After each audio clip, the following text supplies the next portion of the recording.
Olá, estamos começando aqui mais um Ponto de Vista, não é? Diariamente aqui pela Santa Cecília TV, neste horário da 1h30 da tarde, uma tradição na discussão política e o espaço sempre aberto para o debate dos temas importantes aqui no nosso dia a dia, saúde, educação, meio ambiente, o transporte público, a segurança pública, os assuntos que a gente convive diariamente e o espaço, os temas importantes também de interesse, temas de interesse nacional, regional, enfim, como a gente faz diariamente aqui no programa, não é? Hoje o jornalismo brasileiro está de luto, a morte de um ícone, não é? Do nosso bom jornalismo, né? Não algumas coisas estranhas e terríveis que acontecem por aí, que são muito contestadas, né? Faleceu nessa madrugada o jornalista, colunista, articulista da Folha de São Paulo, Clóvis Rossi. Eu, sinceramente, tive contato com o Clóvis Rossi, acho que umas 2 vezes na minha vida, né? Mas admirava muito a capacidade, não é, dele, o texto do Clóvis Rossi e a coragem, né, a intelectualidade do Clóvis Rossi, que foi um exemplo aí para centenas, milhares, né, de jornalistas. Depois, de um determinado momento, né, surgiram aí as emissoras de televisão, né, o Clóvis Rossi chegou à Folha de São Paulo em 1980, portanto praticamente 40 anos, né, na Folha. Aí surgiram as emissoras de TV, não é? Com um glamour a mais, enfim. Os jornalistas da mídia impressa ficaram assim menos destacados, vamos dizer assim, não é? Mas o Clóvis Rossi deixa aí um legado muito importante, não é? De competência, de capacidade jornalística, não é? De talento, não é? E de ousadia também, né? Um legado que vai ficar aí, eu espero, né? Espero que seja seguido aí pelos que ficam, né, e para aqueles que ainda pretendem abraçar esta dura, difícil e complicada carreira que é a de jornalista. E o exemplo do Clóvis Rossi é mais claro do que esta mesa branca aqui, em que nós estamos fazendo o programa neste momento, não é? Quando o cidadão tem que ir, ele vai. Clóvis Rossi teve como ele chamou, né, no artigo que ele escreveu na última terça-feira para a Folha, um semi-infarto, né, na sexta-feira passada. Foi internado às pressas, foi levado às pressas para o pronto-socorro do Albert Einstein, do pronto-socorro do Einstein foi levado para o Albert Einstein, lá no Morumbi. Aí fez 2 pontes de safena, se eu não estiver enganado, no fim de semana, na segunda-feira, depois mais 3 pontos de safena, não, fez 2 stents, depois mais 3, né? E aí escreveu no artigo dele na terça-feira que a alta seria dada na quinta-feira e tudo transcorreria normalmente, a coisa estava muito bem encaminhada, os médicos satisfeitos, todo mundo alegre, estava se sentindo bem, enfim, família tranquila, que beleza, né? A alta seria dada na quinta-feira e foi dada na quinta-feira. Ele chegou em casa e tal, de madrugada de ontem, quinta-feira, para esta sexta-feira, ele faleceu. Então, que explicação vai se dar a uma coisa dessa, né? Chegou a hora e o Clóvis Rossi se foi. Fica aí o legado de um jornalista extraordinário que marcou época, né, na imprensa brasileira e vai embora num momento aí turbulento, de grandes dificuldades, de muita desconfiança em relação à mídia, em relação à imprensa, com a questão das redes sociais, enfim, esta confusão danada em que estamos enfiados aqui. Lembrando sempre a você que o Ponto de Vista tem uma reprise, sempre a partir das 20 horas aqui na Santa Cecília TV, o programa que hoje recebe com prazer o deputado estadual Caio França, do PSB, participa aqui com a gente e vai explicar uma série de assuntos importantes do governo do estado em relação aqui à região, sem dúvida alguma. Prazer recebê-lo, tudo bem, Caio? Prazer, Boturão, agradecer pelo convite aqui, na companhia dos demais amigos da mesa, desejar uma ótima tarde a todos.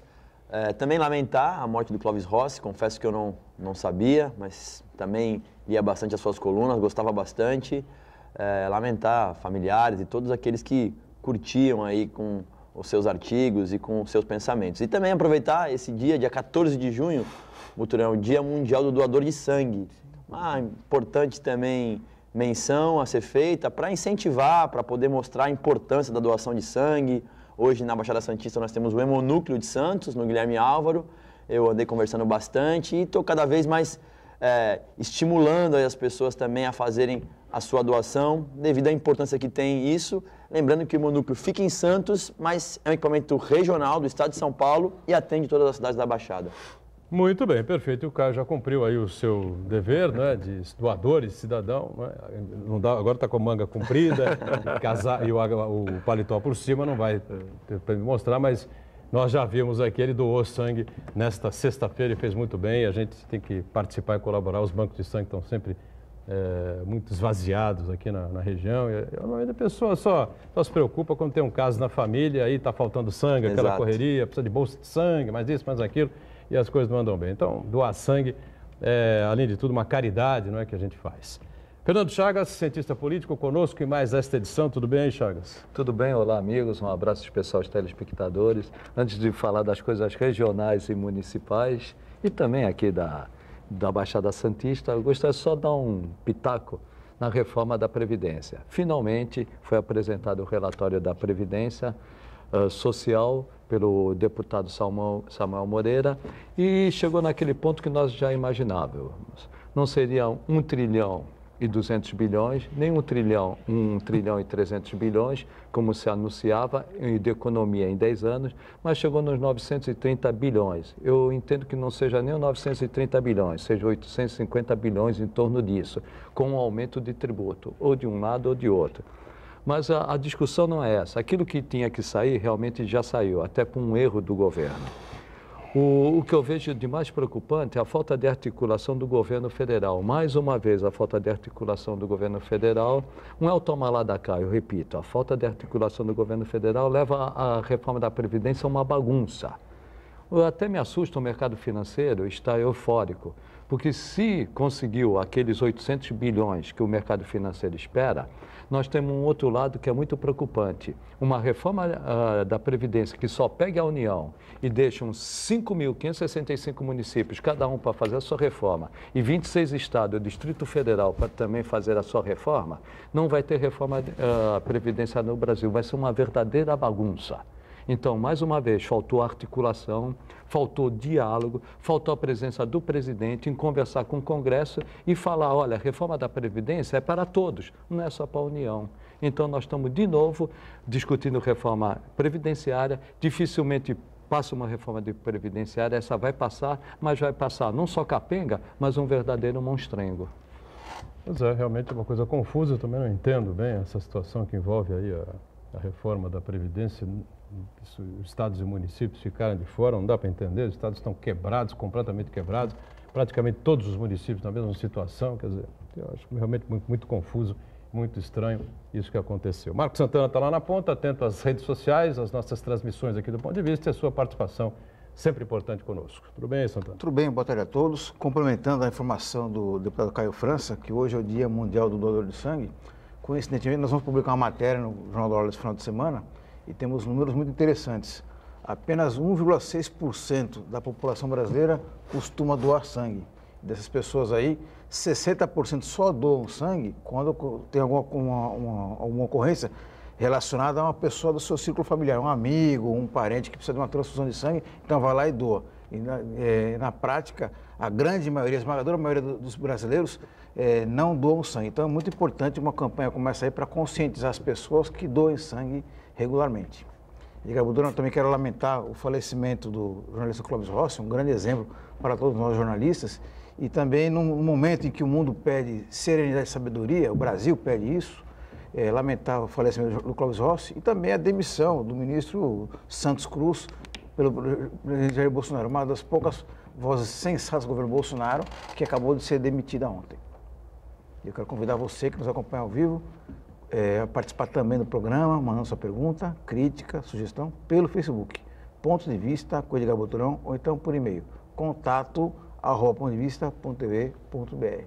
O programa pode ser acompanhado ao vivo pela internet, santaportal.com.br/tv. As edições anteriores do Ponto de Vista ficam disponíveis na internet também, no nosso canal no YouTube e na nossa página no Facebook.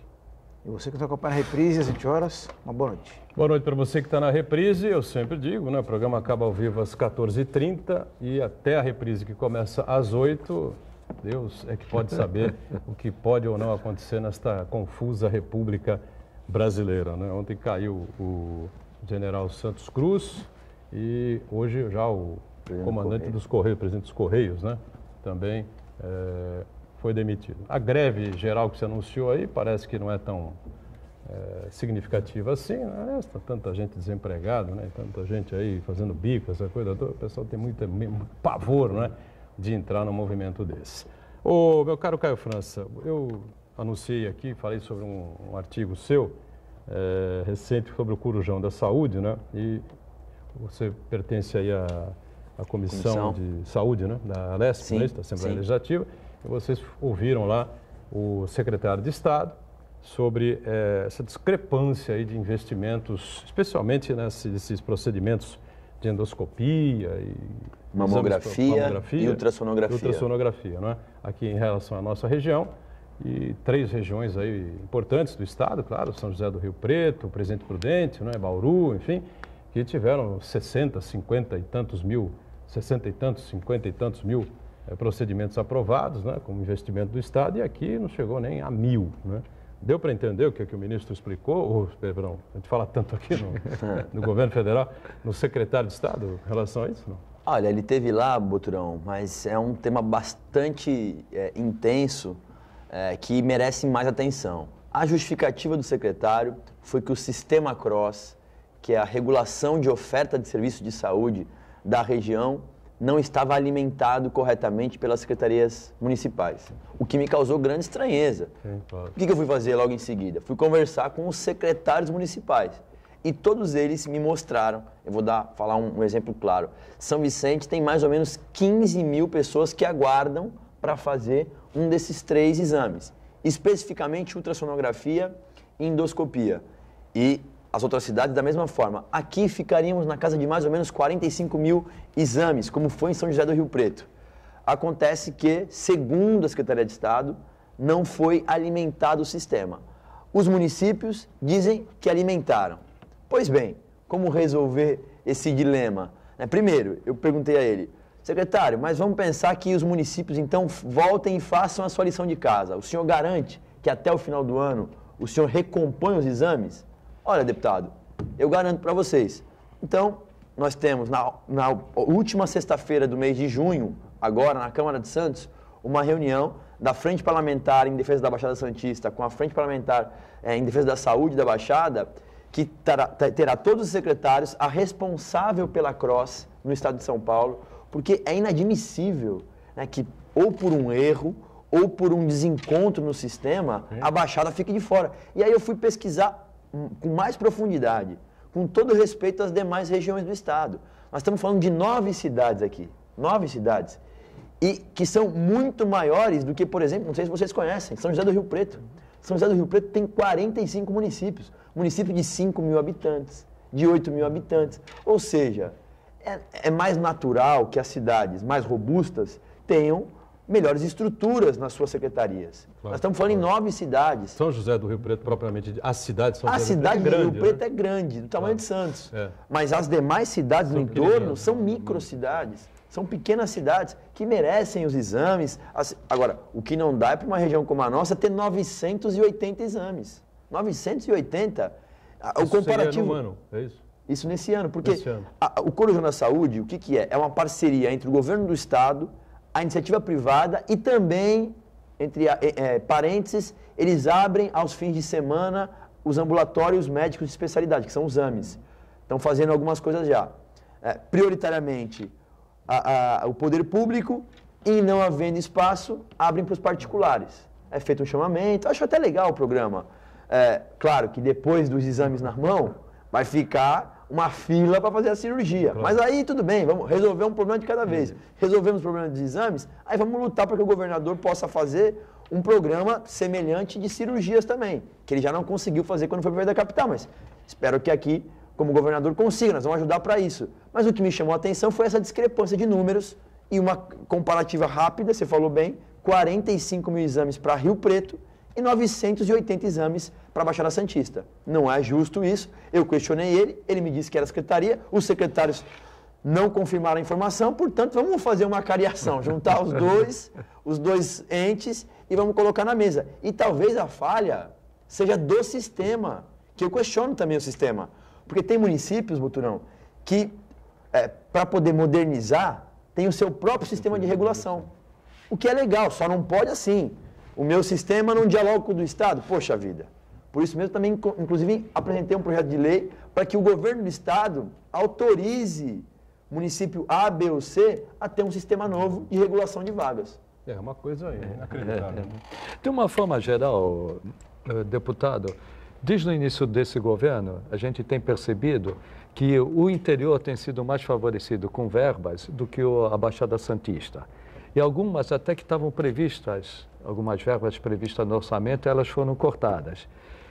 Qual a sua visão sobre isso e está havendo esse diálogo entre o governador e a frente parlamentar da Baixada Santista? Olha, eu converso bastante, Chagas, com os secretários, tive uma ou duas vezes com o governador, disse a ele da preocupação, né, minha com relação a esses convênios, a alegação de parte deles é que não consta no orçamento, o que eu já demonstrei para vários deles, que há essa possibilidade, e vamos pensar, ainda que não houvesse, o governador tem, você conhece bem de orçamento, 18% de remanejamento, né? Então, no caso da saúde, por exemplo, veja só, o Hospital dos Estivadores era um convênio de 3,5 milhões por mês na época do Geraldo Alckmin. Sim. O governador Márcio França assumiu no meio do ano passado, passou para 8 milhões com a contrapartida de abertura da plenitude dos seus leitos, 8 milhões mensais, atendendo a Baixada Santista. Janeiro, cancelou o convênio. Depois de 2 meses, veio um novo convênio de 4,5 milhões. Tudo bem, não eram os 8, foi metade. Né? Eu esperava mais, claro, e gostaria, e trabalho para mais, mas alguma coisa foi. Ou seja, então a informação de que não consta no orçamento também não pode ser utilizada, porque nesse caso, por exemplo, conseguiram retomar o convênio, então que possamos fazer isso nos demais convênios, em especial com a cidade de São Vicente, que é a que mais acabou sendo prejudicada. Uma preocupação grande também minha é com a unidade do AME, que a gente deixou criado, com parceria da Prefeitura. A Prefeitura se preparou do Guarujá, em Vicente de Carvalho. Foi um AME que foi criado por decreto, estava na fase de licitação do chamamento público para a OS que iria administrar, assim como os outros administram também. Então, são os convênios da saúde e de infraestrutura, e também a questão do AME do Guarujá, que é uma luta nossa e que nós vamos continuar lutando. Eu cobrei o secretário.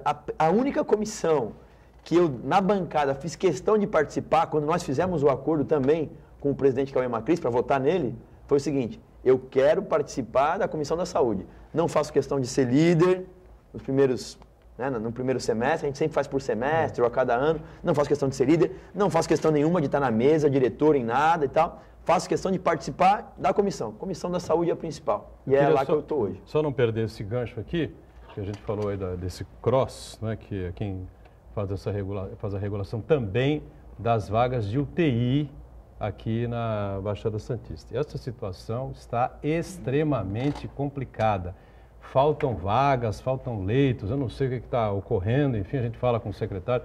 O Fábio Ferraz deixou claro isso, né? Um esforço terrível, aí, alguns casos muito difíceis, muito complicados que a gente acompanhou aí, e que ele não culpa diretamente a Secretaria de Saúde, né?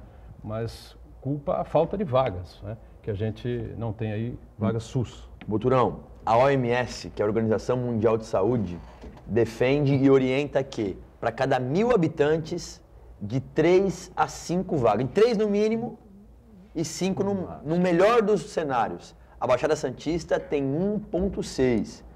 É uma das regiões que menos tem vagas de leitos, não UTI, de leitos de forma geral, e aí também entra a UTI. Portanto, vamos comparar, vamos comparar. Por isso que era tão importante que os convênios dos estivadores fosse garantido, que o convênio para ampliação do Santa Amaro fosse garantido, que o Hospital Guilherme Álvaro, que eu fui visitar hoje, Boturão, que é um grande equipamento, mas ele poderia estar atendendo muito mais do que atende hoje, se tivesse mais RH e o atendimento pleno dos leitos que existem. Por isso, a gente fala muito, às vezes, vamos construir um novo hospital.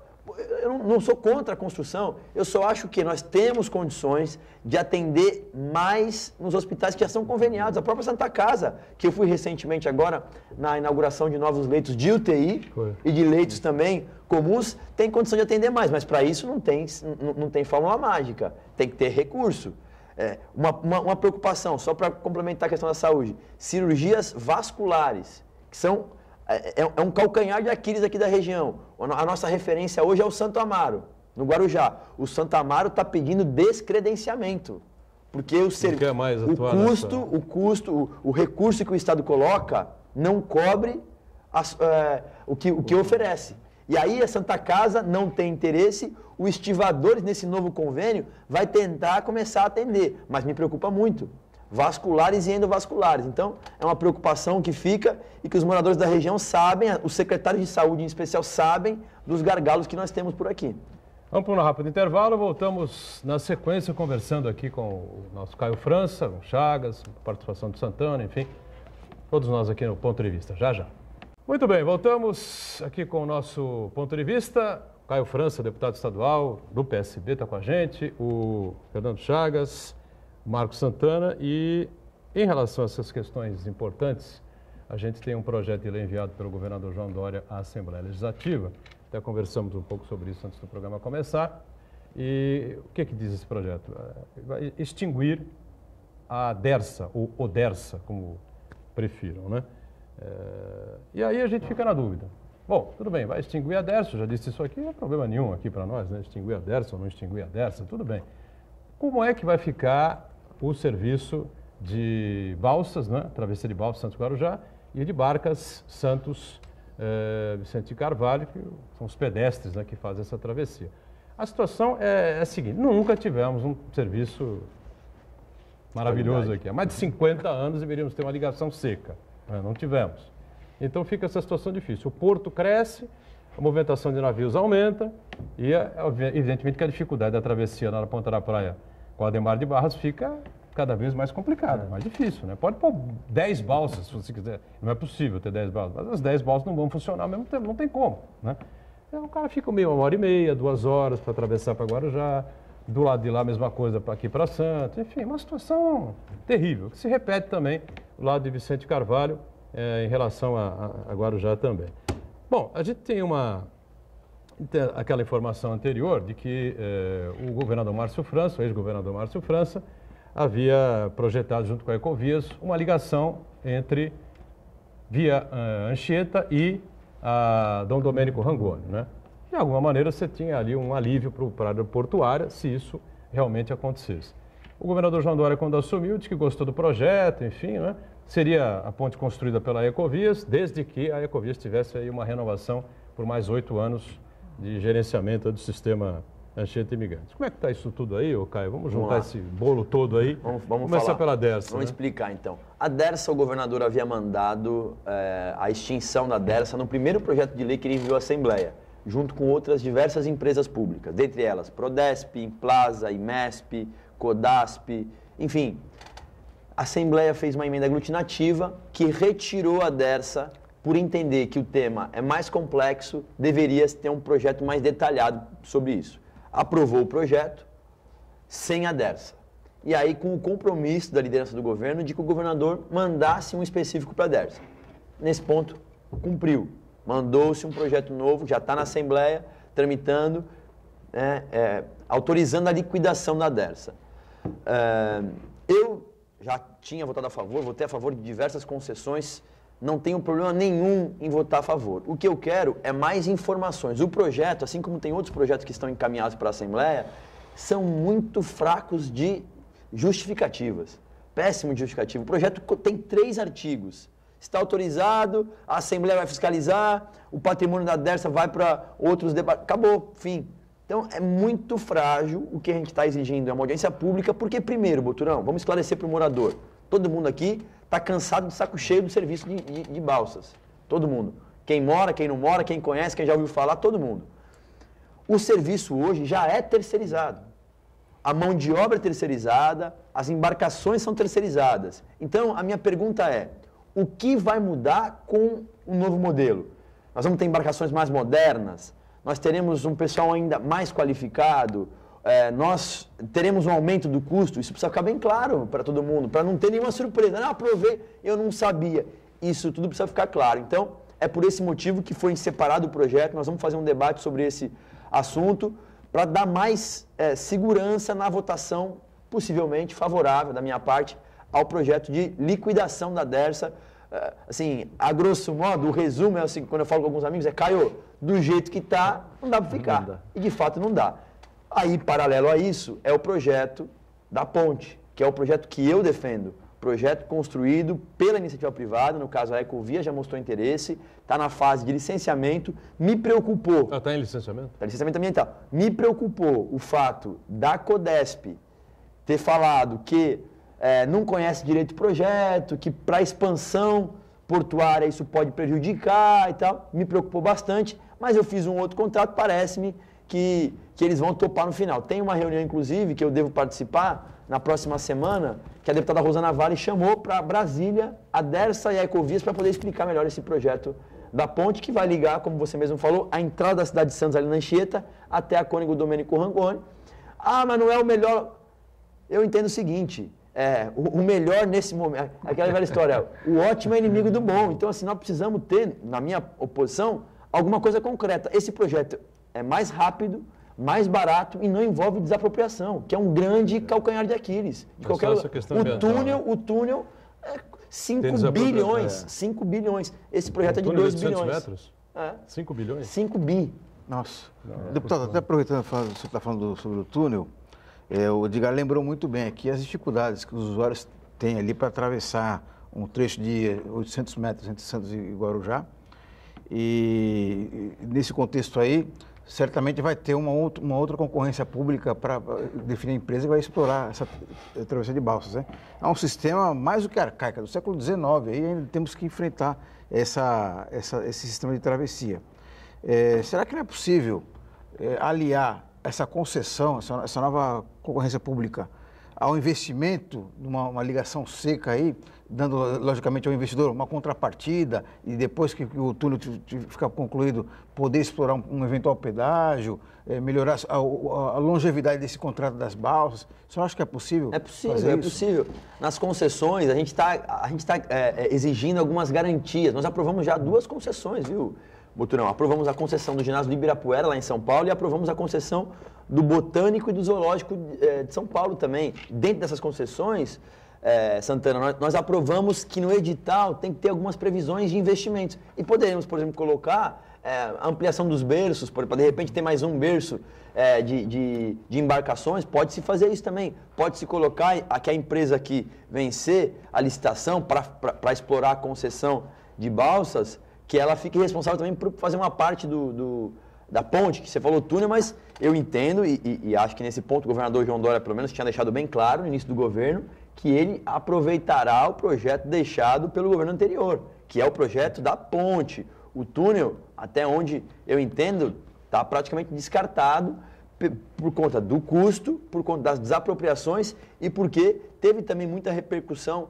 negativa onde seria desapropriado, aqui na cidade de Santos. Então, tudo isso fez com que o projeto parasse. Como tem um projeto novo e que o novo governo deu ok para continuar, no meu entendimento, o que está colocado na mesa hoje é o projeto de ponte, Anchieta ligando Cônego Domênico Rangoni. Inclusive, com a aprovação das 2 prefeituras principais, Santos e Guarujá, com a previsão para não interferir em nada no aeroporto da cidade de Guarujá, porque também chegou a ter essa confusão, mas isso aqui pode atrapalhar, porque para você ter um aeroporto você precisa ter uma vazão de tantos não sei o que e tal, papá. Até brinco, eu falo, quem vê o aeroporto de Congonhas funcionando, no meio daquela quantidade de prédios em volta, parece que... Trânsito alucinante, uma coisa maluca, mas tudo bem, é uma coisa mais antiga, mas de qualquer forma é gritante. Então, o projeto da ponte está de acordo com o projeto também da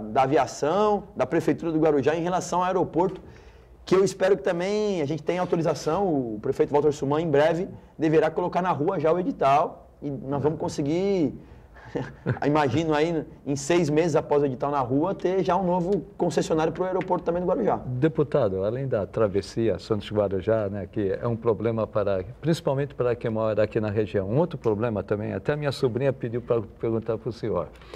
Ela ficou um dia todo tentando subir a imigrantes, porque um ou 2 caminhões caíram. Foi aquele acidente.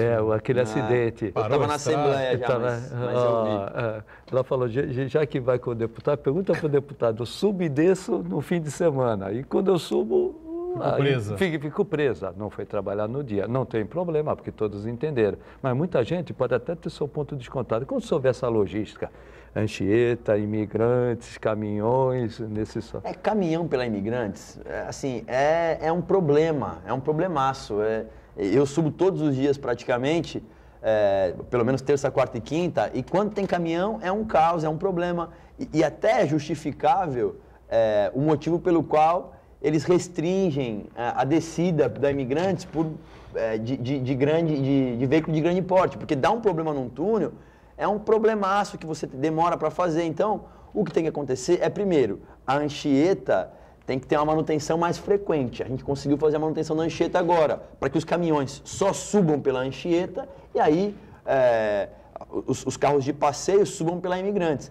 Um problema que nós diminuímos um pouco o drama é com relação aos domingos, que a descida não estava pela Imigrantes, a gente conseguiu, numa insistência aí com a Ecovias, que eles diminuíssem o ritmo da operação de fechamento da Imigrantes. Então, nós estamos conseguindo descer aos domingos, dependendo do horário, pela Imigrantes também. Mas, de fato, assim, a Imigrantes, ela, quando tem caminhão, ela fica completamente sem condições de trânsito, e a minha defesa é para que caminhão, Anchieta e carro de passeio imigrantes, em especial no caso da subida. Eu acho que, em tese, seria... E para isso, poderia minimizar o problema seria essa saída. Só que para isso a Anchieta não pode estar com problema, porque aí a Anchieta fica intrafegável. Vai fazer manutenção, aí você vai ter um dia, 2 dias de caminhão na Imigrantes. E aí pode acontecer o que o Chagas falou. Assim, um caminhão atrapalha o mundo. Um carro de passeio ficou o dia inteiro, eu lembro. Até Era uma carreta enorme que sofreu, virou e ficou... Travou a pista, né? Travou a pista, porque o caminhão daquele tamanho, para você conseguir tirar, arrumar guincho para levar, para fazer, enfim, acaba criando uma grande confusão aí nesse sistema que é tão forte de quantidade de pessoas que sobem e descem diariamente. Pois não, Santana. 2 participações aqui. Primeiro, Marco Prieto, ele disse que apenas a Beneficência Portuguesa tem equipamento para radioterapia. Ele pergunta o que pode ser feito nesse segmento. E o Uriel Vilas Boas também pergunta sobre saúde. Ele diz o seguinte: quando teremos uma política de saúde com um amplo acordo entre os 9 municípios da região metropolitana, definindo o atendimento em determinadas áreas para evitar jogadas na ocupação de vagas por munícipes da cidade onde não está morando? Deixa eu só aproveitar aqui, antes do Caio responder, porque o Prieto aqui me passa uma outra situação que tem a ver com o assunto que nós estamos discutindo aqui. Ele disse que, dá boa tarde, um abraço então para ele. Diz que tem ficado 1h30 todos os dias na fila preferencial, na travessia de Balsas, né? Fila preferencial, hein? Veja isso. Caramba. Tinha que ter embarque e balsa exclusiva para motos. Sou usuário há 29 anos, todos os dias, né? 29 anos, diariamente ele usa o sistema de balsa. Nunca teve serviço tão ruim e tal, não sei o quê. Lamentavelmente, nos últimos 6 meses aí, a coisa veio complicada. Justamente, me parece, que o Dória assumiu e já definiu que a Dersa seria extinta, né? Mas acho que não foi feita a conta lá, o cálculo da encrenca que seria aqui, porque evidentemente vai extinguir a Dersa, não vai ter investimento aqui, né? A balsa quebrou, fica quebrada. Então para de investir para poder garantir a concessão. Garantir a concessão, essa coisa toda. Então é mais do que uma... Só lembrando que o prestador de serviço hoje se manteve, então nós estamos falando do mesmo prestador de serviço, por isso pode ser isso, assim, mais uma má vontade, até por conta da concessão que será feita, e aí por isso acaba deixando meio de lado, mas nós vamos estar cobrando aí essa questão das motos. Eu nunca tinha ouvido essa sugestão, até porque eu sempre imaginei que as motos não fossem nenhum problema, porque elas pesam pouco, elas ficam na frente normalmente ali e tal, acaba que não... Moto que não acaba tem, mas eu vou levar essa sugestão também do Prieto. Aí falando das 2 questões, da radioterapia, a Benê já é credenciada em várias especialidades oncológicas. Eu não sei especificar quais delas, mas depois eu posso passar aqui as informações. Como eu fui no Guilherme Álvaro hoje, eu peguei inclusive esse roteiro aí de algumas especialidades e para determinada cidade. Tem cidade, por exemplo, Santana, que os moradores de São Vicente, Praia Grande e Mongaguá, câncer de medula, vai para o Guilherme Álvaro. Se for de Santos, vai para Santa Casa. Então eu não sei o Quina Benê, que é credenciado. Eu posso levar a questão da radioterapia para poder checar se ela tem credenciamento e para qual cidade que ela é credenciada. Mesmo que seja pelo Estado, eles fazem essa separação para poder criar por módulos, né, as cidades. E a Uriel participou junto conosco aí de um debate que nós fizemos sobre saúde pública. Todo mundo sempre, meus avós já falavam, né? Em casa que, como é que é? Em casa que falta pão, todo mundo chora e ninguém tem razão. Então, assim, o que foi ali? Foi todo o secretário chorando porque falta recurso, o Estado dizendo que a União não passa. Quem sempre falta participar do debate, obviamente, é a União, que está mais distante, a gente acaba exercendo menos pressão pela distância, dificilmente você consegue ter algum contato. Um ministro, eu já discuti isso aqui várias vezes, um ministro lá em Brasília definir com efetividade, não é? E com competência, e que a coisa possa funcionar, uma política de saúde para um país deste tamanho? Veja, assim, é difícil agora. Vamos dar bons exemplos, aqui também não podemos negar. Acho que o José Serra... A questão tributária que tem que ser... Tudo bem, aí nós estamos discutindo o Pacto Federativo, tudo bem, não precisamos ir longe. Acho que quando tiver, o teto do SUS também está travado aí há mais de 15 anos, se eu não me engano, e o valor está ultrapassado, o valor de uma cirurgia é insignificante, os hospitais filantrópicos têm sempre que recolocar alguma coisa. E a demanda aumenta. As prefeituras gastam quanto, Chagas? 30% em saúde, normalmente? Em Santos, dos impostos, em saúde, a gente gasta 21%, quando o mínimo dos impostos, 15%. 15%. Olha, mas tem prefeitura gastando 30%, Chagas, de saúde, 25%, 30% do orçamento. Ou seja, os municípios também estão com... Se tem alguém que não deva ser cobrado, mas que tem um pouco de justificativa pela falta de recursos, são os municípios. Claro. E aí sim, você pode fazer o quê? Você pode melhorar a atenção básica, porque essa é a tarefa do município, né? Você melhorar o seu atendimento de programa de saúde da família, fazer com que as UBSs possam dar mais conta do recado, ter mais estruturas mais modernas, melhores. Só que aí você começa, né? O que acontece? Há muitos municípios que as construções de UBS são antigas, então tem UBS espalhada para o município inteiro. A manutenção. E aí você não consegue dar manutenção, às vezes os prefeitos querem juntar duas UBS em uma só, é uma confusão. O bairro inteiro cai em cima do prefeito, porque não quer fechar a UBS e tal. Então, assim, não é uma tarefa fácil, mas ela tem que ser enfrentada, ela tem que ser combatida. Agora, eu penso que se tem alguém aí que está deixando a desejar, em especial, no caso da política macro de saúde, é claro que para nós aqui em São Paulo, como um todo, é o governo federal. E aqui na Baixada Santista, essa questão da retomada dos convênios pelo governo do Estado, que seria substancial para a gente. Deputado, já que o senhor tocou aí na questão tributária do Pacto Federativo, né? Está tendo uma discussão da reforma tributária. A ideia, inclusive, é pegar o ICMS do Estado, que até hoje ainda é o melhor tributo que tem no Brasil. Futuramente o melhor tributo do Brasil será o ISS, principalmente para Santos, juntar o PIS e a COFINS num tributo só. Vai para a União e depois distribui. Como se houver essa reforma tributária, já que cada vez mais os municípios, principalmente os municípios, só sabe disso, principalmente São Vicente, aumenta a demanda e não aumentam os recursos, principalmente nessa crise. Como se houver essa mudança de pacto federativo, tirando a autonomia dos estados e do município, concentrando tudo na União? Não, eu não concordo. Eu acho que estamos no caminho contrário. Eu defendo uma mudança, uma reforma tributária, entendo a questão do pacto federativo, aí de quanto vai ficar, né, para cada ente federativo. O município está muito fragilizado. A gente tem que fazer com que a União possa só cuidar do macro, né, e deixar de cuidar das pequenas coisas. E os municípios, sim, você pode dar responsabilidade para ele? Pode, desde que com isso você também dê condições para eles fazerem. Daí para frente, você pode... Tem mais condições de reclamar, você tem condição de justificar. Por que o município está conseguindo fazer isso, sendo que o outro não consegue? Bom, vamos ver qual que é o orçamento desse para aquele. Você vai em alguns municípios, por exemplo, você vai em Ilhabela...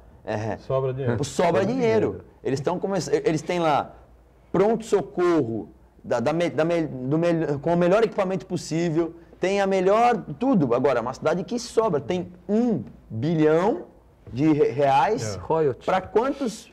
se eu não me engano, 15 mil, 20 mil moradores. Um primo meu mora lá. É um orçamento praticamente de São Vicente, maior ainda, para São Vicente 350 mil habitantes e Ilhabela 20, 30 mil habitantes. É de 1 bilhão lá? 1 bilhão. 1 bilhão. Aqui em Santos, com toda essa estrutura 3, quer dizer, 1/3 para uma população com 15 Santos. mil. Então, assim, também, é claro, falta.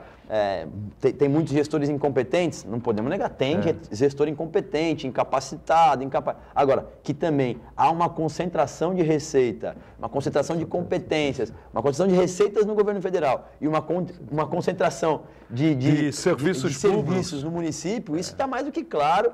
E, assim, nesse ponto, eu acho que o governo, pelo menos, deve colocar essa discussão no Congresso. Se não colocar, eu percebo que o Congresso mesmo está colocando por si só, uma pauta do próprio Congresso, até para poder dar uma espetada no governo. Isso. Vamos para o rápido intervalo. Já já a gente retoma a sequência aqui do nosso ponto de vista. Em instantes.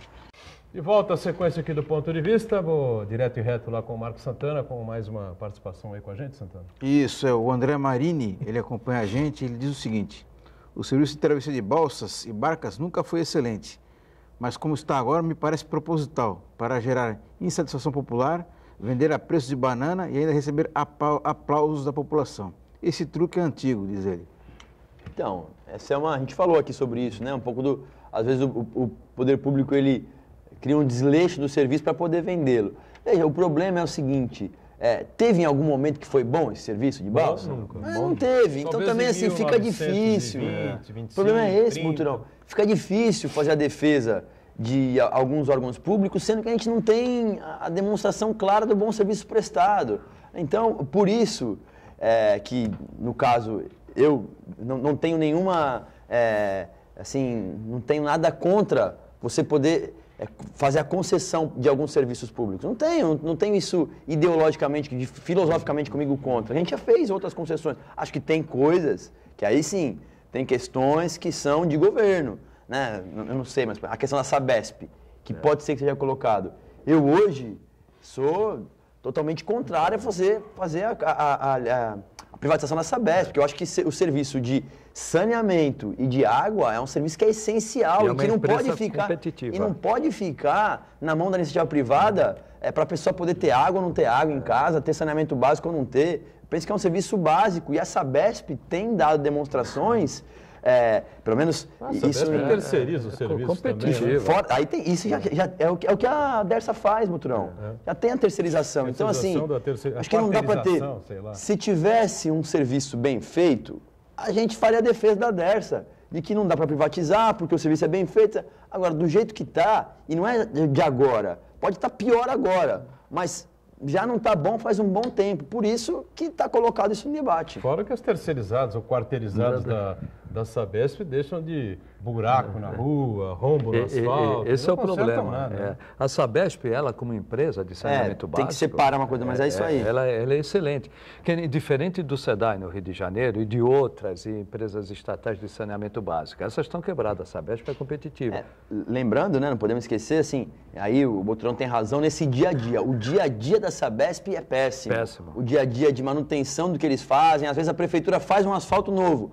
No mesmo dia vai lá a Sabesp e abre o buraco para fazer a ligação de água e esgoto e depois não consegue consertar, ou se conserta mal feito, um serviço meio porco. A terceirização. Agora, em relação aos grandes projetos, vamos lembrar que a Sabesp foi a grande responsável por conseguir fazer, quando nós passamos por uma grande seca aqui em São Paulo, em especial na capital, né, a Sabesp conseguiu, e a Sabesp hoje, ela leva tudo que aprendeu e os equipamentos daqui para outros estados do Brasil para poder levar. Então a Sabesp tem grandes engenheiros competentes e que precisam ser sempre referendados. Agora, o problema é o dia a dia nas cidades com relação ao serviço em especial de manutenção de vias. E de uma forma geral, tirando a ideologia, deputado Adilada, tira a ideologia. O Estado brasileiro está quebrado. Quando eu digo Estado, União, Estados e municípios, eles estão quebrados. Não tem dinheiro para investimento. Tem empresa, a Sabesp é uma exceção. Tem empresas que não têm mais condições de oferecer um serviço. Então não tem outra maneira que não seja concessão. E fugindo também, quando dá uma concessão, aqui é o próprio o Dersa aqui. você foge da lei de licitação. Hoje essa lei de licitação ela está ultrapassada e acaba emperrando Sim. compras e o fornecimento de serviço, a prestação de serviço. Então está numa hora da gente chegar e ver o que é inviável o Estado fazer por falta de recursos. Terceiriza e regula. O fundamental é a regulação, é a fiscalização. Nós demos um exemplo aqui, em alguns casos, por exemplo, que o concessionário também se obrigue a poder fazer investimentos maciços. Nós falamos aqui do Ibirapuera, no ginásio do Ibirapuera lá em São Paulo, tem 120 atletas de alto rendimento, inclusive já passaram por lá Mal Imagem e alguns outros judocas e tal. Nós fomos lá e nós exigimos que no edital de concessão constasse que o concessionário ficará responsável por garantir o alojamento dessas pessoas num novo ginásio que vai ter lá em São Paulo. Então, acho que o concessionário que vai explorar para fazer show, para fazer eventos, também tem que ter esse lado. Mas já tem interessados? Ainda não abriu o edital. Diz o governador que tem interessados, porque ele vai fazer uma grande arena, multiuso, como tem Brasil afora, nos Estados Unidos tem bastante isso que eles fazem, naquelas quadras de basquete e tal, onde fazem shows, tem outros esportes também. E o ginásio, de fato, está muito judiado lá do Ibirapuera. É que tem uma história linda, mas, assim, está inviável hoje. Você vai lá, não adianta. Claro. Se for possível passar para a iniciativa privada para fazer a manutenção e até investimentos necessários, melhorias, né? É bom que seja assim. O Aldo Neto manda aqui um elogio ao Fernando Chagas e diz que não tem ninguém com bom senso nesse país. Ele se refere, mais uma vez, ao governo Bolsonaro. Eu falei antes de acabar o bloco passado que o presidente Bolsonaro anunciou hoje no café da manhã com jornalistas que ia demitir o presidente dos Correios e demitiu mesmo, né? Não sei se foi por Twitter, se chamou lá, enfim. Ontem ele chamou o ex-ministro Santos Cruz, por ser atua como sindicalista, fez fotos com o pessoal de esquerda, e deputados de esquerda, não sei o quê, uma confusão danada. E ontem foi o general Santos Cruz, e agora ele nomeou um general da ativa, que me falha o nome agora aqui. Também me falha o nome. Era aqui de São Paulo, aqui do Sudeste, né? Sudeste, né? Bom, já conseguiremos essa informação, né? E vazou um vídeo, né, com áudio, até de uma reunião do general Luiz Eduardo Ramos. Luiz Eduardo Ramos. É general da ativa, né? Ativa. Isso que surpreendeu, né? Surpreendeu, né? Bom, dizem, né, os articulistas e o pessoal que faz cobertura do Palácio do Planalto, que ele tem uma boa ascendência, né? Um bom contato, não é? Um bom articulador junto aos deputados, senadores, enfim, né? Tudo bem, né? Se for para melhorar, para as coisas caminharem melhor, que seja assim. Agora, o Santos Cruz bateu de frente com os olavistas, né? Quando o Olavo de Carvalho disparou lá pelas redes sociais dele aquele amontoado de impropérios e xingamentos contra os militares e o pior de tudo, contra o vice, né? O vice, né? E contra o general Vilas Boas, que tem uma condição de saúde absolutamente precária, está em cadeira de roda, essa coisa toda é um absurdo aquilo que foi feito.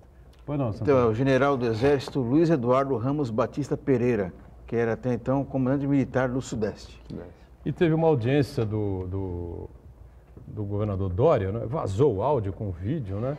Onde o comandante-geral da Polícia Militar do Estado de São Paulo fala no celular e o Dória dá-lhe um pito, né? Quer dizer, certo elegante, cala a boca aí e tal, não foi nada disso, evidentemente, né? Mas ele se dirigiu ao comandante-geral da PM.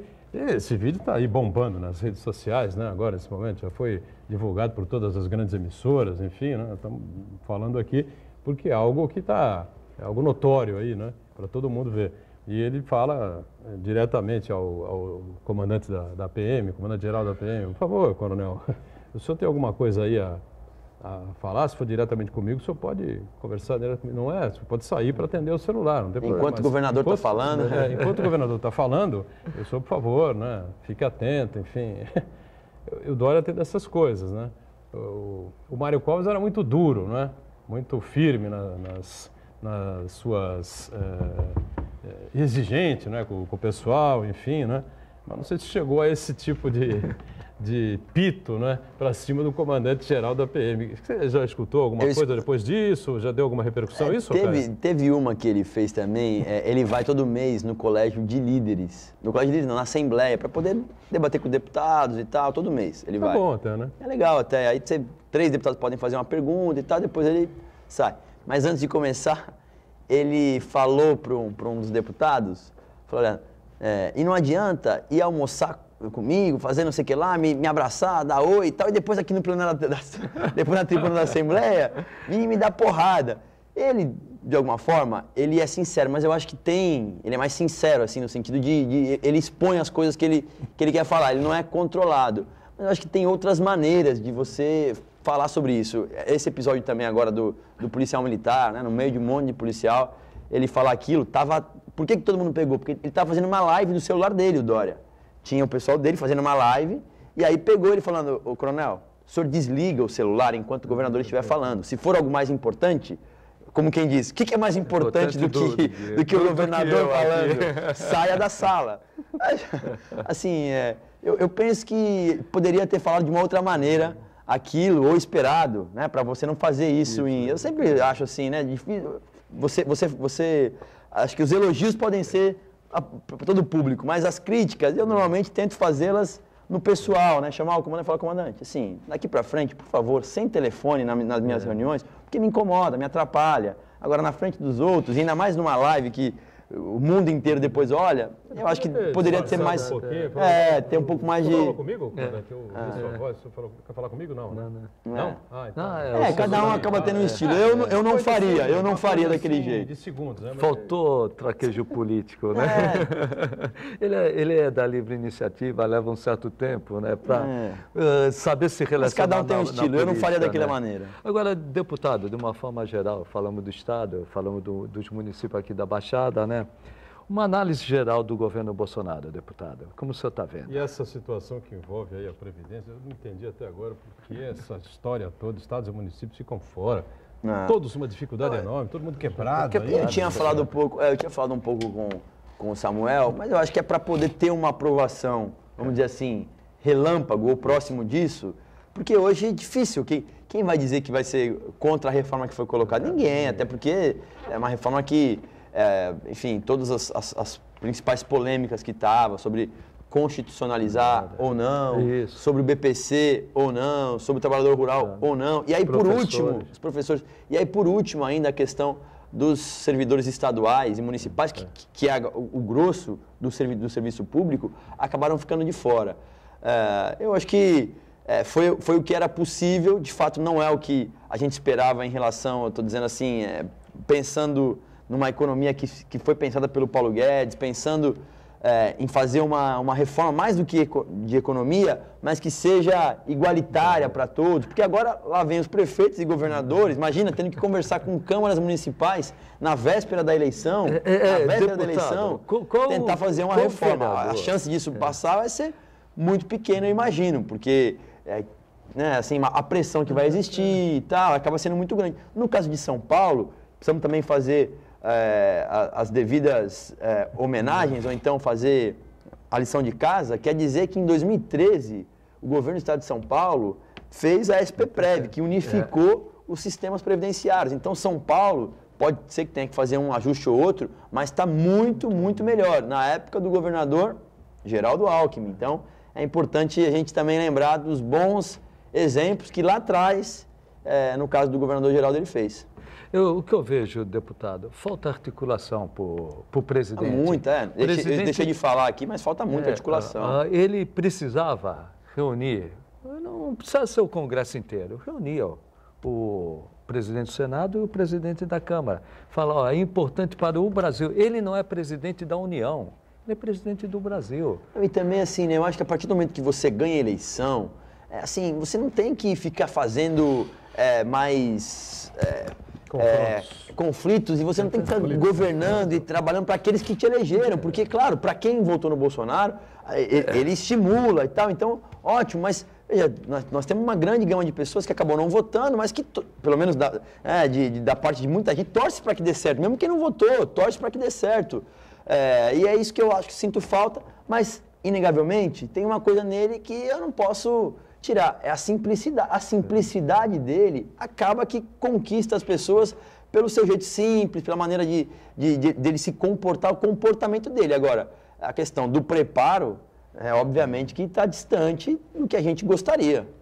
A tampa da panela está começando a ferver, não está esquentando, mas está fervendo já, né? Lula deu uma entrevista agora esses dias a Juca Kfouri e a José Trajano e uma série de situações desafiou para um debate na Globo, tem que ser na Globo, desafiou para um debate na Globo o atual ministro e juiz Moro e o procurador Dallagnol, pode os dois juntos, porque os dois são de Harvard, são não sei aonde, vão os dois juntos contra mim e nós vamos mostrar quem fala a verdade e quem está mentindo. Desafiou o William Bonner, acusou o William Bonner também na figura da Globo, acusou a Globo, enfim, e deixou uma interrogação enorme em relação à facada que sofreu Jair Bolsonaro. Hoje, no café da manhã do Jair Bolsonaro, o presidente e seus ministros com a imprensa, eu não sei como é que foi a situação e algum repórter, algum jornalista deve ter levantado esse tema e que irritou profundamente o general Augusto Heleno, né? Que é o ministro do GSI, né? O Gabinete de Segurança Institucional, né? Da Presidência da República, que deu um soco na mesa e pediu prisão perpétua ao ex-presidente Lula. Então, não sei, as coisas andam um pouco mal paradas, entendeu? Está saindo muita fumaça, a fumaça está saindo preta da panela. Vamos com calma, porque de um lado e de outro, enfim... Nem tanto ao mar, nem tanto ao céu, né? Vamos devagar que o santo é de barro. Nós precisamos tirar o Brasil desta crise interminável na área econômica que estamos vivendo. Eu agradeço ao Caio França, o deputado estadual do PSB, mais uma vez está com a gente aqui. Fernando Chagas participa normalmente conosco, Santana diariamente aqui com a gente. De segunda a sexta, ao vivo, ponto de vista, 1h30 da tarde, sempre aqui na Santa Cecília TV. A reprise é às 8 da noite. Tchau, gente. Obrigado.